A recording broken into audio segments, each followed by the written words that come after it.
Hey, and welcome to this lesson, which is all about blueprint timelines.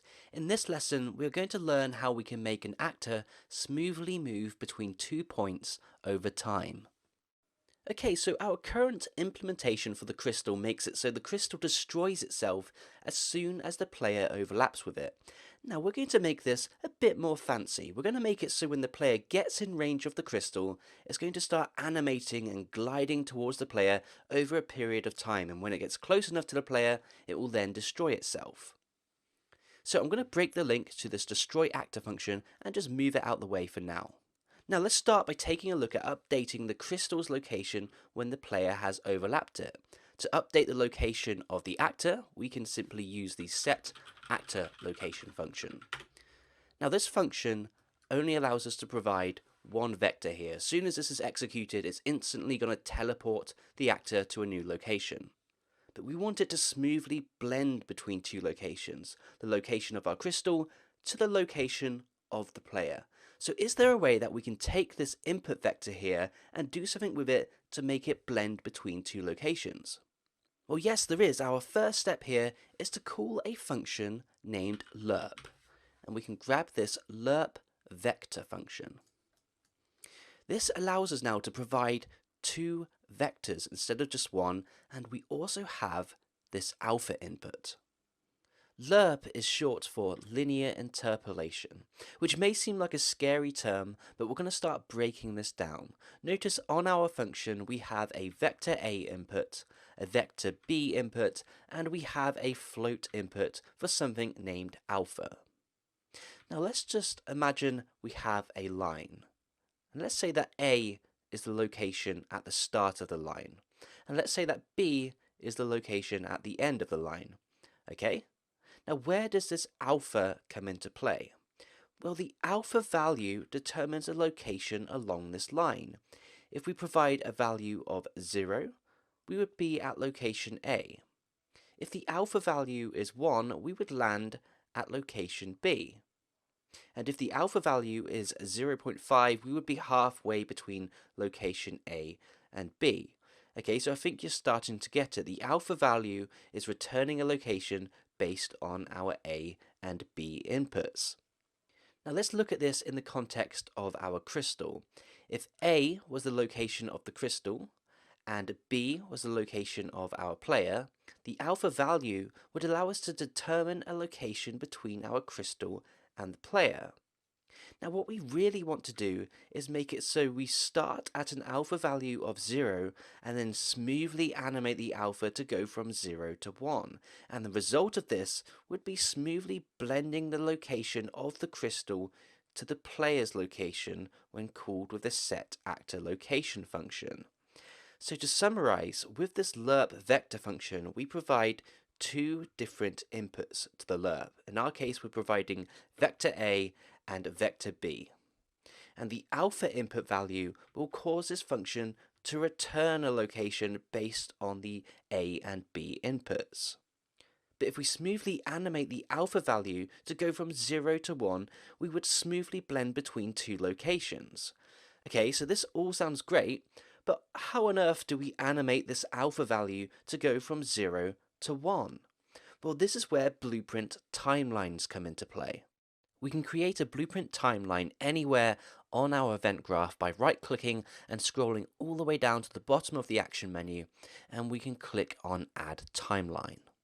Now when you add a timeline, you have to name it. Let's just name ours Alpha Blend Timeline. So a timeline allows you to animate values over time, and to do this we add tracks within the timeline which allow us to keyframe values. Okay, but before we dive into that, I just want to point out the execution pins on the timeline. So we have different pins for playing, reversing, and stopping the timeline, and on the right side we have output pins for updating and finishing the timeline.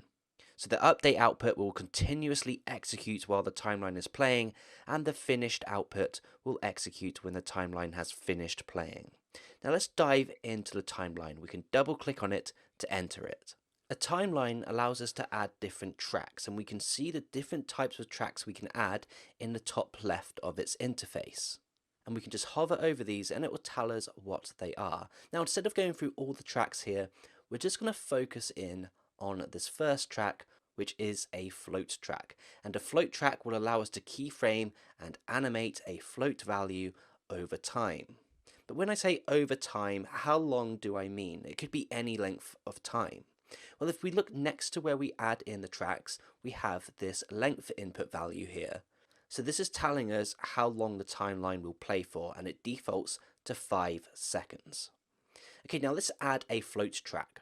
We can click the Add Float Track button here, and this will add it in for us. And it asks us to name the track. Now, what's it going to do? It's going to smoothly interpolate our alpha value over time, right? So we can just name this Smooth Lerp Alpha. To add a keyframe onto this track, we can hold down left shift and left click anywhere on the timeline. And we can forgive ourselves by recklessly placing the keyframe anywhere, because when we have this keyframe selected, we can see the time and value it returns here.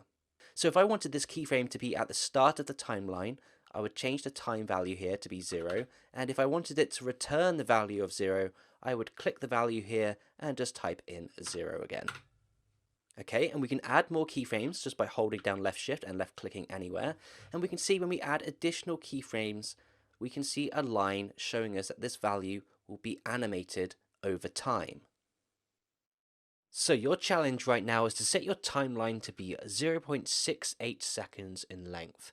And then on your float track, add a keyframe at the start of the track and set it to have a value of 0. Then add another keyframe at the end of your track with a value of 1. Okay, so pause here, and then once you set your timeline length and keyframes, come back to the lesson and we can continue.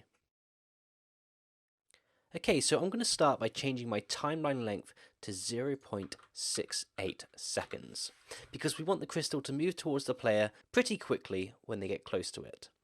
Now we need to set the keyframes so we can animate a value going from 0 to 1 for the duration of the timeline, and this will be used for driving the alpha of the lerp. So we can add 2 keyframes. We can do this just by holding left shift and left clicking on the track here. We can do that once and then we can do it again. So now we have 2 keyframes. With the first keyframe, I want to set its time to 0, so it's at the start of the track, and we're also going to make it return the value of 0 as well. And with the second keyframe, we can select this, and we want this to be at the end of the track. So the time for the end of the track is going to be the same as the length of the timeline. Okay, so it's going to be 0.68. And then we want this to return a value of 1. And if we zoom out, we can see that we now have this simple linear curve going on here. Okay, if we hover over this, we can see what happens over time. We can see that the time increases and the value increases as well. And we can see it's going from 0 to 1 over time. So this is exactly what we want to drive the alpha on our lerp. Let's come back to the event graph, because this is all we need to do here. Now notice on the timeline we have a float output pin for the float track we just created, and we can now plug this straight into the alpha of the lerp function. Okay, we can hook up the update to the set actor location, and now the timeline now provides a way for us to smoothly animate the alpha between 0 and 1. Now we don't have any vectors going into here yet, so we currently don't have any locations to interpolate between, but I want you to have a go at finishing this off. Promote the vector A input of the lerp to a variable and name it lerp start location. Remember, you can promote pins to variables by right-clicking on them. For the vector B input, we want it to use the location of the player pawn. And then for the final step of this challenge, see if you can figure out how to execute the destroy actor function when the timeline has finished. So pause the video here, and then once you finish this challenge, come back to the lesson and we can continue on. Okay, so to get started here, I'm going to make a little more space with my nodes, and we are working with the vector A input to start with. Now I said I wanted you to promote this to a variable named lerp start location. So we can do this by right clicking on the pin here, and we can select promote to variable, and we can simply name this lerp start location. Okay, so we have our vector A input. Now for the vector B input, I told you to get the location of the player pawn. To do this, we can simply right click, we can call the get player pawn, and with the return value here, we can drag this out and get the actor location. And we can use this as the B vector input. And now we have our destroy actor function on the end here, and we want to call this when the timeline has finished. So to do this, we have the finished output on the timeline. We can just move our destroy actor function over here, and we can connect the finished output pin to the destroy actor. So when the timeline finishes, the actor will be destroyed. And in the case of our game, this means that once the crystal has reached the player, it will destroy itself, making it look like the player has collected it. Now let's play the timeline once we know that the player pawn has overlapped the crystal's collision component, or just overlapped with the crystal. So to do this, we can drag the true output from the branch to the play on the timeline. Okay, now let's come to the viewport and let's increase the size of the collision component. We can do this by selecting it, and then on the details panel, we can increase the sphere radius size here. Now let's come back to our level and hit play to take a look at what happens when we roll near a crystal. We can see that it's certainly gliding and smoothly moving towards the player, but it looks like it's starting from a strange location.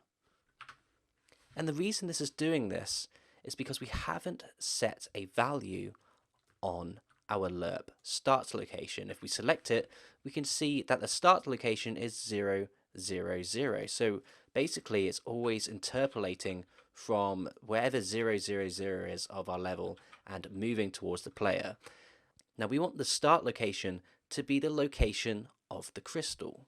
So what we're going to do is just move our timeline and the rest of the nodes here just across slightly, and we are going to drag out the lerp start location, and instead of getting it, we are going to set it. We're going to connect the true of the branch to this because we're going to set the lerp start location before we play the timeline. Now what do we want to set it to? Well, we want to set it to the actor location of the crystal. So we can simply right click and type in get actor location, and we can plug this into the set of the lerp start location. And now if we come back to our level and hit play and roll towards our crystal, we can see that it's smoothly moving towards the player.